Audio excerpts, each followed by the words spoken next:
স্বপ্ন করার জন্যেই কিন্তু এই প্রবাসে ছুটে আসা। আপনারা ক্যামেরায় দেখতেই পাচ্ছেন, সেই প্রবাসে আসার পরে এই যে দেখুন, একটা দোকান সাইকেলের যন্ত্র দিয়ে ঘেরা। মানুষটা কখনো কখনো ক্ষতিগ্রস্ত হয়।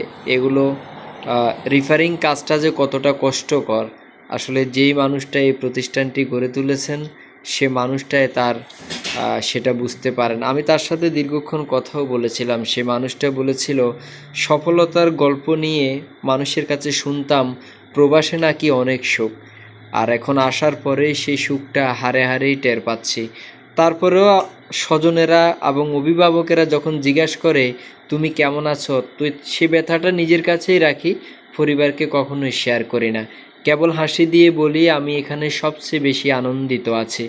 যাই হোক, প্রবাসীদেরকে কখনো খারাপ দৃষ্টিকোণ থেকে দেখবেন না।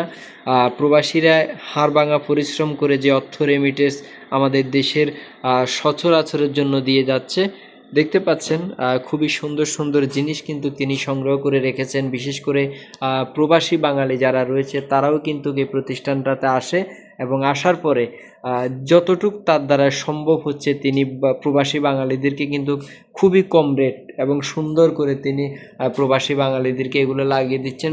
আপনি যে পরিমাণ আপনার যে কোনো চায়না টিউব তিনি ব্যবহার করেন, সম্পূর্ণ শ্রীলঙ্কার টিউব, কিন্তু শ্রীলঙ্কার টায়ার, শ্রীলঙ্কার রিং সব কিছু এখানে অরিজিনাল পাবেন।